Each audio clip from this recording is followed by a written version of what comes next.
Want to know why? Ask how. Howard the Humongous. There's a button I have to push here somewhere. The button is not pushing. Come on, button. Do your thing. There it goes. There was an unspoken presence in the Senate Judiciary Committee chamber Thursday, September 27th, when Christina Blasey Ford laid out her sexual accusations against Supreme Court nominee Brett Kavanaugh. That presence was not Dr. Christina Blasey Ford, and it was not Brett Kavanaugh. It was alcohol. You are two different people. The person you think you are, and the person you are when you are drunk. The person in you that you do not know takes you over when you drink. And Brett Kavanaugh was a drinker when he was young. His high school yearbook lists him as the treasurer of the Keg City Club and features his slogan, 100 kegs or bust. Kavanaugh's yearbook page also associates him with the Devil's Triangle, which he told the Senate Judiciary Committee is a drinking game. One of Kavanaugh's 5 sexual abuse accusers, yes, there are now 5, is a fellow Yale student who says that during a drinking game in their dorm, Kavanaugh exposed himself to her, tried to get her to touch him, and a good deal more, while the two of them were being cheered on or egged on by others in the room. Kavanaugh was drunk. The Yale student who made this claim is Debbie Ramirez. One of Ramirez's roommates, Liz Swisher, says she was, quote, shocked by the way that Kavanaugh portrayed himself as a, quote, choir boy in a long interview with Martha McCallum that aired in late September on Fox TV. Swisher was particularly disturbed by Kavanaugh's claim that he never blacked out or had lapses of memory after drinking to excess. On the contrary, Swisher says that Kavanaugh was a, quote, sloppy drunk. I know, she adds, because I drank with him. I watched him drink more than a lot of people. He'd end up slurring his words and stumbling. Concluded Swisher, it's not credible for him to say that he has no memory lapses in the nights that he drank to excess. Swisher is not a gutter snipe. She graduated cum laude from Yale and is a professor and division director at the University of Washington School of Medicine's Division of Medical Genetics. Swisher's research has been funded by the National Institutes of Health and the Department of Defense. She is a credible witness. Another of Ramirez's roommates at Yale, Lynn Brooks, is a Republican. Yes, a Republican. So Brooks kept her mouth shut about Kavanaugh until she saw the Fox TV interview in which Kavanaugh made himself out to be a saint. Then she couldn't keep quiet anymore. She explained that Kavanaugh said he did not drink to excess, and he said he never drank to the point of blacking out. Says Brooks, you can't lie your way into the Supreme Court. And with that statement out, he had gone too far. What motivated Brooks to speak? She says it's about the integrity of the Supreme Court. Brooks is also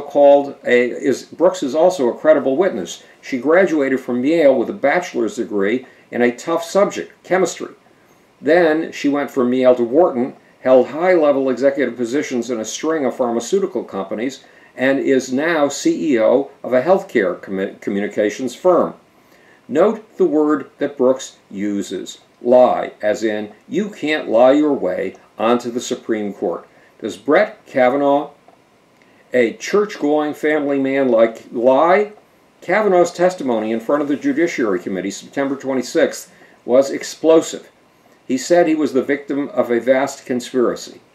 He said this whole 2-week effort has been a calculated and orchestrated political hit. Kavanaugh claimed that the sexual charges against him are fueled with apparent pent-up anger about President Trump and the 2016 election, fear that has been unfairly stoked about my judicial record, revenge on behalf of the Clintons, and millions of dollars in money from outside left-wing opposition groups. But is a conspiracy really at fault here, or is the problem Kavanaugh's aggressive sexual behavior when he is drunk? Is the problem Kavanaugh's drinking? A Colorado resident wrote anonymously to her senator, Republican Cory Gardner, about an incident when Kavanaugh was in his late 20s, early 30s, living in Washington, and probably working for either independent prosecutor Ken Starr, the man who carried out a deliberate political hit on Bill Clinton for the Monica Lewinsky affair, or Kavanaugh was working for Supreme Court Justice Anthony Kennedy. Kavanaugh, the anonymous letter says, went to a bar for drinks with what is apparently about 5 friends. Yes, once again, alcohol looms large in the picture. Coming out of the bar, sloppy drunk, Kavanaugh shoved one of the women up against a wall very aggressively and very sexually. All in all, there have been 5 accusations of aggressive sexual incidents against Kavanaugh so far, and all of them involved alcohol.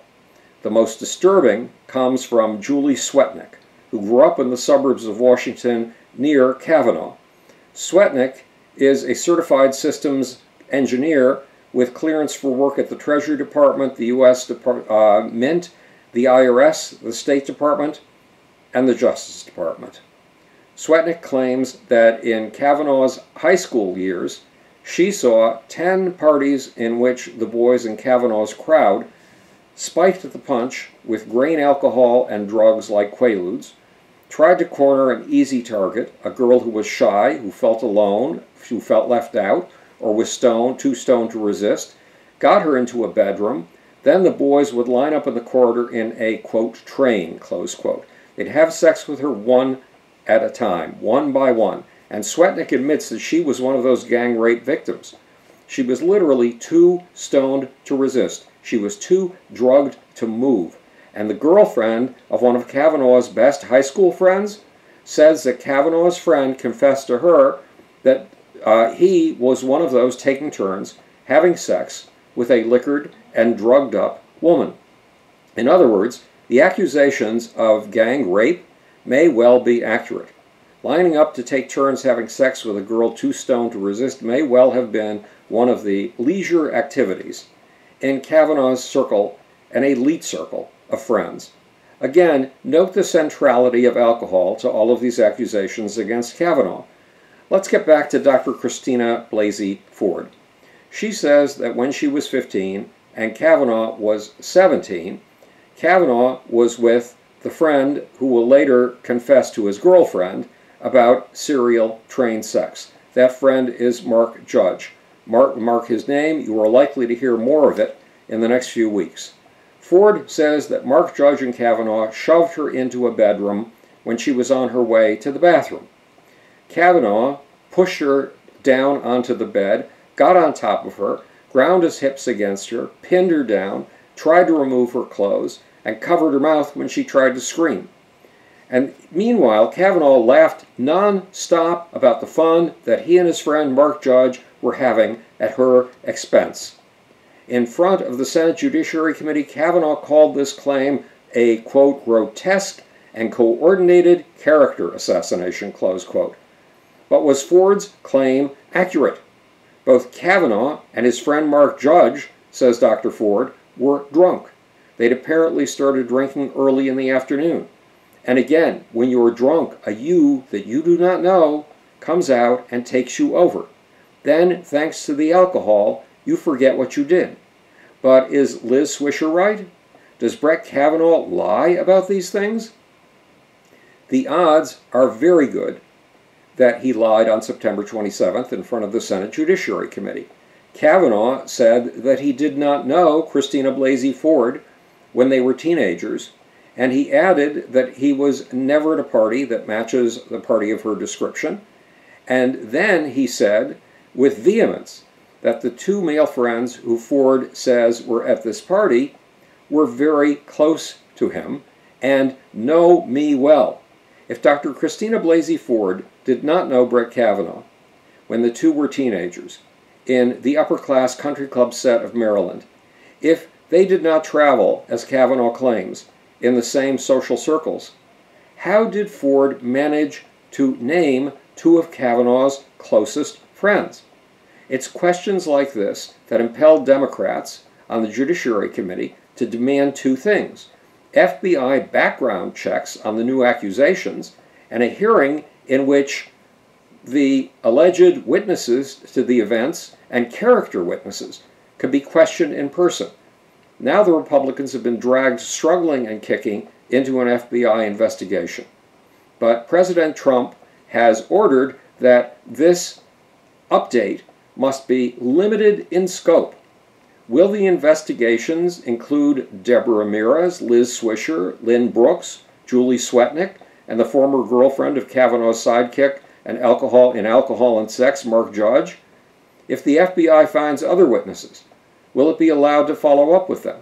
If the FBI can't follow the threads of those who say they've seen Kavanaugh drunk and aggressive sexually, the investigation is no investigation at all.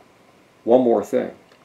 Should a man with a serious alcohol problem, a problem about which he is in apparent denial, be a judge?